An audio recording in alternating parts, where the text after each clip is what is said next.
karena si korban itu kadang suka, maaf ya, kalau misalkan dipukul sama suami sampai ini, dia tidak akan melapor. Jadinya cuma melapornya dia sebatas yang kita lihat gitu. Padahal yang dia alami itu lebih dahsyat gitu kan. Langsung mau lepas sandal, aku dipukulin begini. Aku posisi begini. Karena selama ini pandangan di masyarakat itu urusan domestik atau urusan rumah tangga itu kan menjadi urusan keluarga gitu loh. Ketika kita melaporkan kasus kekerasan yang kita alami di dalam rumah tangga, itu kita dianggap sudah membuka aib keluarga.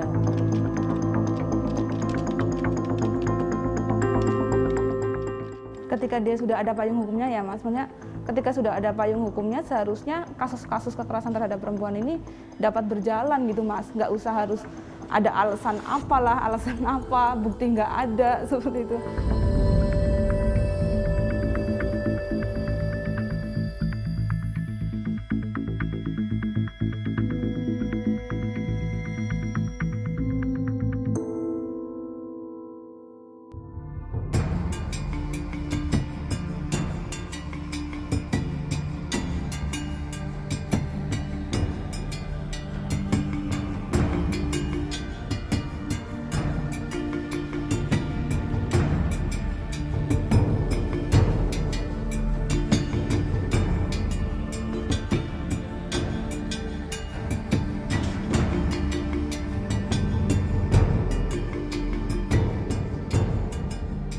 Ini kan Ibu hanya menjelaskan terkait dengan korban KDRT ya kan, KDRT-nya ini KDRT psikis ya, karena suami menikah lagi dengan orang lain secara siri gitu ya.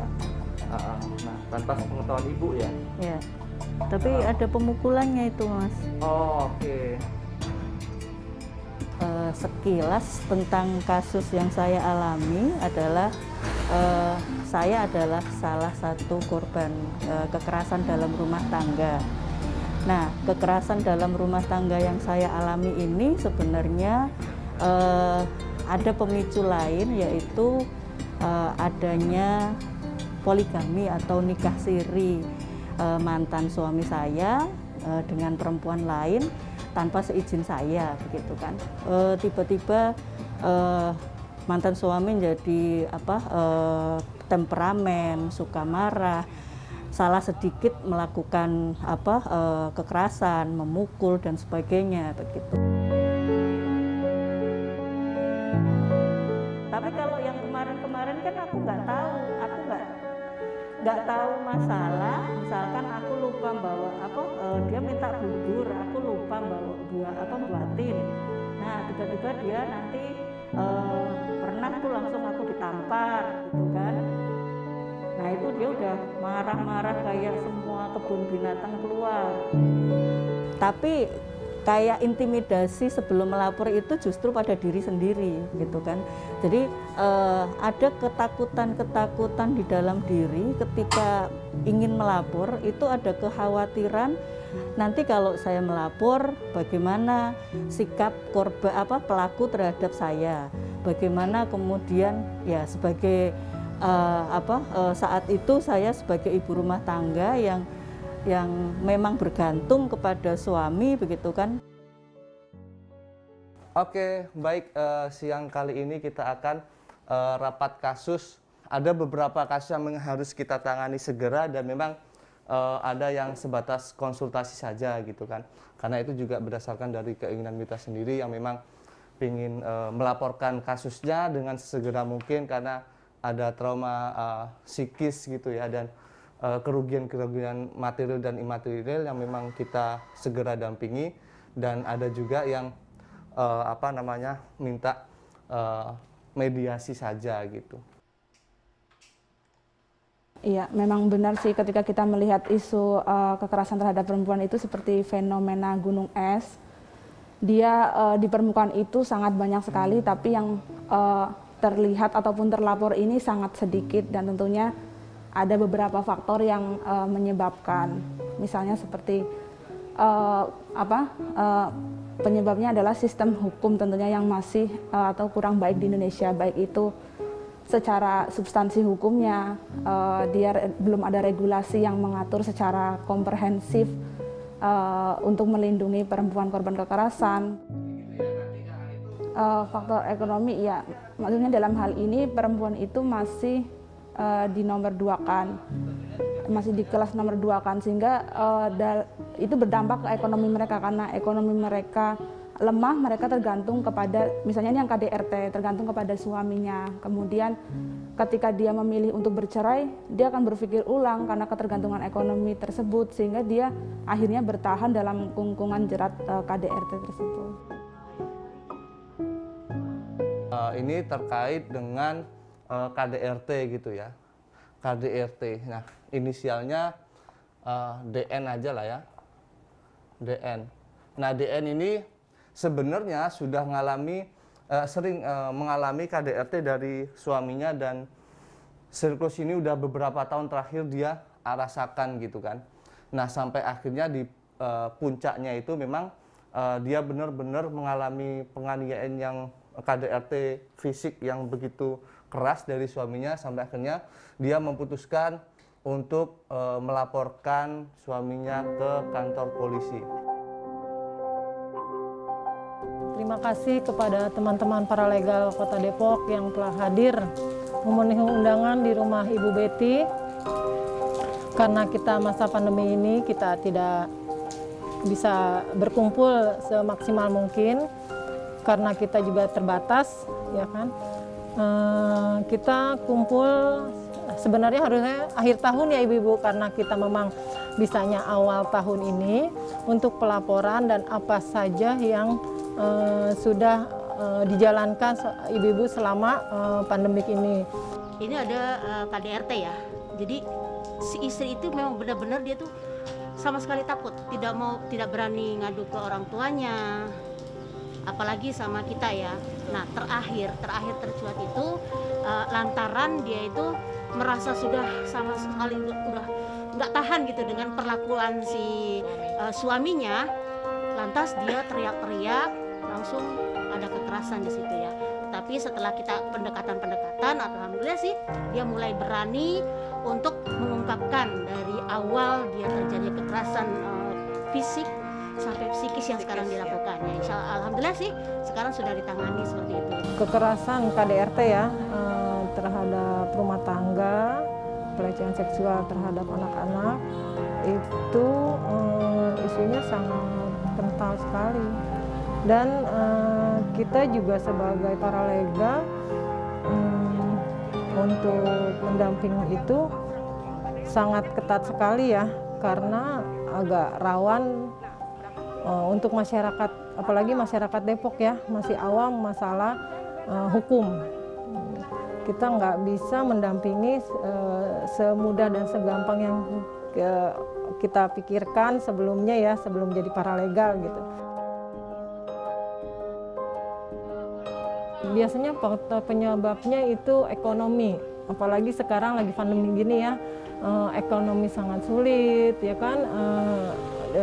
Rumah tangga juga bisa ya kalau yang memang pinter bisa menjalani masalah pandemi gini, ya bisa diartikan ya alhamdulillah berhasil. Tapi kalau mereka yang tidak sabar, dia akan menjadi bumerang buat keluarga ya, apalagi sekarang kan pandemi ini agak sulit kan mencari nafkah ya. Biasanya kan namanya ibu-ibu kan kebutuhan rumah tangga lebih banyak kan, dari dapur sampai sekolah. Terus untuk kasus-kasus yang saya hadapi itu juga ada juga yang sangat menyita waktu kita, karena selama ini kan pandemi. Jadi kita untuk mengurus kasus ini, termasuk saya ya, sangat susah yang saya alami ya, karena ada prosedur yang harus kita jalani. Kalau untuk itu sih sangat belum memadai ya kan, karena juga dari pemerintah juga belum bisa skala maksimal. Kita kadang suka, apalagi masa pandemik ini kadang kita suka juga tidak sabar untuk menunggu kan, karena kan dari kejaksaan itu juga kan kadang kasus ini kadang suka dilempar sana, dilempar sini kan, apalagi di wilayah Depok kan agak sulit juga gitu, karena kalau kita tidak mengklaim ulang kan biasanya kalau itu kan ditunggu ya nanti di WA atau jawabannya di telepon. Kalau kita nggak merespon terus itu susah. Ya kita namanya apalagi saya ya sebagai ibu dan menangani kasus remaja kebanyakan ya kan. Ya kita sebagai ibu aja pendekatannya, dan kita pastikan yang kita butuhkan psikis korban ya kan. Gimana caranya kita berusaha biar dia benar-benar bisa nyaman di samping kita gitu kan. Saya berusaha pengganti orang tua korban gitu. Dan kita juga berusaha biar korban itu tidak merasa dikucilkan dan tidak merasa sendirian.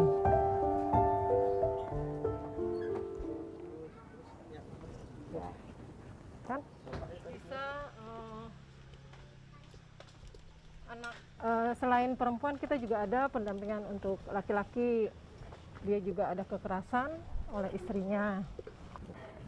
Assalamualaikum. Kadang masyarakat itu takut melapor, satu dia takut aib besar ya kan, antara keluarga dan masyarakat. Setelah itu dia takut melapor ke kepolisian, takutnya apa, karena ada biaya yang harus dikeluarkan gitu kan. Dan dia juga nggak mau anaknya itu banyak orang lain tahu. Sebenarnya itu salah gitu. Kalau seperti kejadian itu kan kita memang harus mendampingi itu si anak, si korban itu biar sampai mendapat haknya gitu kan. Biar lancar ya kasus ini, biar cepat selesai. Ya. Kita jalanin aja dulu karena kasus kakak ini kan memang sudah ditanganin. Kan selama pandemi ini memang kasus ini tidak seperti sebelum pandemi, bisa dipercepat gitu kan. Kalau pandemi ini kita menunggu, tapi tetap kalau sudah sampai kepolisian kita laporan untuk masalah visum apa itu gratis ya. Mereka dan masyarakat tuh memandang itu semua pakai uang. Jadi mereka banyak yang tidak tahu kalau masalah KDRT atau pelecehan seksual terhadap anak itu kalau sudah ditangani pemerintah itu tidak ada sedikit pun mengeluarkan uang. Kita sebagai paralegal Depok itu selalu mendampingi dan selalu menasehati kalau masalah di lingkungan kita ada kekerasan itu kita nggak usah takut, gitu kan? Kita nggak usah takut, kita harus berani. Sebenarnya sih sangat penting ya, karena kita sebagai perempuan ya kan, kita bisa membantu dan kalau korban itu kan cerita itu tidak sembarangan dan jangankan ke keluarga ya kan, ke orang lain aja biasanya korban itu takut untuk menceritakan yang sebenarnya.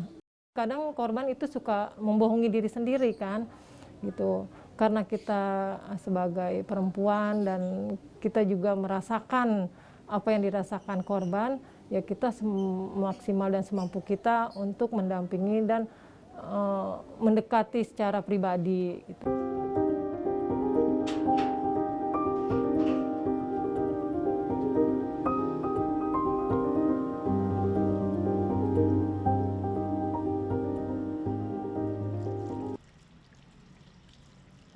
Kebanyakan kalau kemarin di tahun 2020 yang kasus KDRT dari 418 kasus itu hanya 8 yang masuk ke ranah kepolisian gitu. Ini karena memang sulitnya perempuan ketika berhadapan, ketika mau masuk ke ranah hukum itu sangat sulit. Kemudian APH-nya belum berperspektif seperti itu. Kemudian dari dukungan dari keluarga juga sangat minim gitu, karena masih dianggap aib ketika melaporkan suami sendiri ke kepolisian. Rata-rata kekerasan terhadap perempuan ini dia kan relasi kuasa. Jadi pelaku ini memiliki kuasa yang lebih atas si korban, sehingga ketika dia memilih untuk melaporkan, dia nanti akan takut diintimidasi. Nah, korban-korban seperti ini membutuhkan rumah aman gitu. Nah, ini kan Bu, ada kekerasan fisik juga ya, karena Iya. gimana Bu pemukulannya? Jadi ceritanya itu dia itu kan semalam tuh kan nggak pulang ceritanya, semalaman nggak pulang, terus subuh baru pulang kan. Nah saat dia tertidur itu kan aku ambillah HP-nya, mau cari tahu dia dari mana, ngapain gitu kan. Nah terus ketahuan itu obrolan dia sama perempuannya yang mesra itu. Nah karena aku gemes kan, HP-nya aku bawa. Di rumah tiba-tiba suamiku datang sama anakku nanyain HP-nya. Aku kaget dong karena HP-nya masih kutinggal kan. Nah belum aku jelasin HP-nya di mana, dia udah mukul pakai sendalnya. Jadi ketika dia datang berdiri langsung lepas sandal, aku dipukulin begini. Aku posisi begini. Jadi yang kena kepalaku, punggung sama tangan gitu. Hambatan yang itu saya rasa cukup berat juga ketika kita sudah mencoba berjuang untuk mendapatkan keadilan. Satu sisi kemudian masyarakat justru tidak memberi support, tapi malah justru menyalahkan kita bahwa kita dianggap perempuan yang sudah membuka aib gitu kan. Padahal kan undang-undang sendiri sebenarnya sudah memberi jaminan perlindungan gitu kan, dan itu menjadi hak kita. Tapi pandangan stigma masyarakat yang masih menyalahkan korban ini cukup mempresur atau menekan si korban. Gimana keadaannya? Seperti ini. Oh, yang sabar ya Ibu ya. Terus gimana kasusnya? Masih begitu aja sih. Masih begitu aja ya. Sabar ya Bu, karena kan ini pandemi ya Ibu ya. Ibu harus sabar. Tetap kok pasti akan jalan terus gitu. Tapi Ibu yang sabar, pasti ada jalan keluarnya. Yang penting Ibu sehat ya. Ibu kan punya anak. Ibu harus mikirin anak Ibu ya. Karena ini kan juga kasusnya sangat berlarut-larut ya Ibu ya. Saya selalu ngomong sama dampingan saya, kita jangan takut.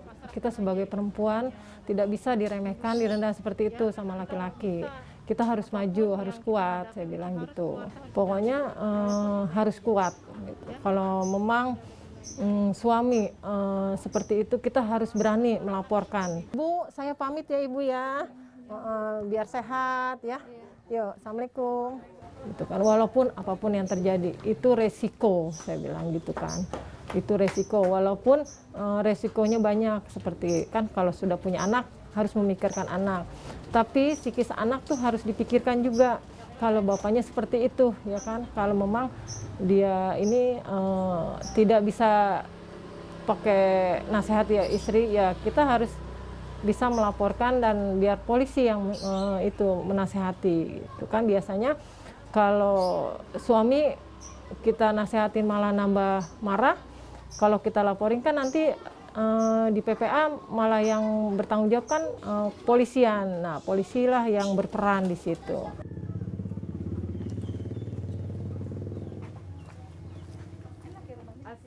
Nah, paralegal yang berada di komunitas ini sangat membantu sekali begitu kan, ketika ada korban kekerasan bisa langsung dijangkau begitu.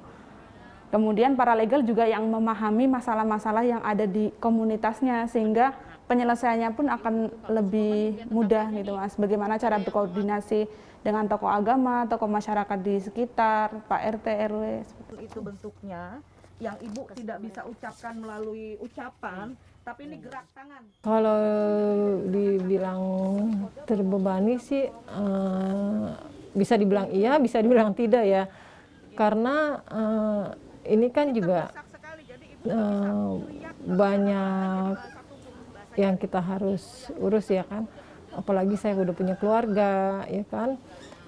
Jadi kita bisa harus maksimal untuk mendampingi, sedangkan keluarga ya bisa dibilang iya terbebani, ya bisa bilang tidak, tapi saya menjalani dengan senang hati. Bapak, saya disentuh di sini. Kalau misalkan emang perlu teman-teman kita libatkan, ya kita libatkan. Memang agak sulit juga kalau misalkan masyarakatnya menolak gitu kan. Percuma nanti biasanya masyarakat pikirannya kalau kita yang dampingin uang gitu kan.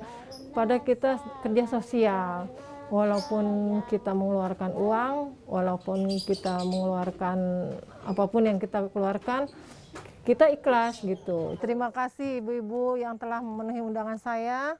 Saya sebagai paralegal Kota Depok. Para paralegal itu kerjanya mendampingi kasus-kasus yang sedang berjalan, seperti KDRT, kekerasan dalam rumah tangga, ya kan? Pelecehan seksual dalam rumah tangga juga ada, Bu, ya kan? Nah, sebagai perempuan kita tidak bisa diam aja. Kalau misalkan ibu ada di antara ibu-ibu di lingkungan sini ada yang kena kasus KDRT, itu bisa melaporkan ke paralegal. Kita bisa mendampingi dari awal sampai selesai, sampai dia masuk ke ranah hukum. Jadi paralegal itu di bawah naungan LBH Apik Jakarta. Kita bukan pengacara, tapi kita bisa mendampingi kasus-kasus yang khususnya itu menangani perempuan dan anak. Sudah berumah tangga, kita meminimalisir jangan sampai terjadi kekerasan. Penguatan daripada implementasi beberapa aturan yang sudah ada tadi seperti Undang-Undang PKDRT, kemudian Undang-Undang Perlindungan Anak, Undang-Undang TPPO, seperti itu ya. Implementasinya tentu harus dikuatkan karena buktinya sudah ada Undang-Undang PKDRT, tapi banyak sekali mandek gitu kasusnya, nggak sampai kepolisian. Sentuhan boleh kepala, tangan, kaki, karena sayang. Maka kita selalu membimbing dan memberi tahu kepada anak-anak, khususnya remaja ya, dia bisa lakukan pada anak-anak seperti memegang tangan, pipi, atau area yang tidak boleh disentuh oleh orang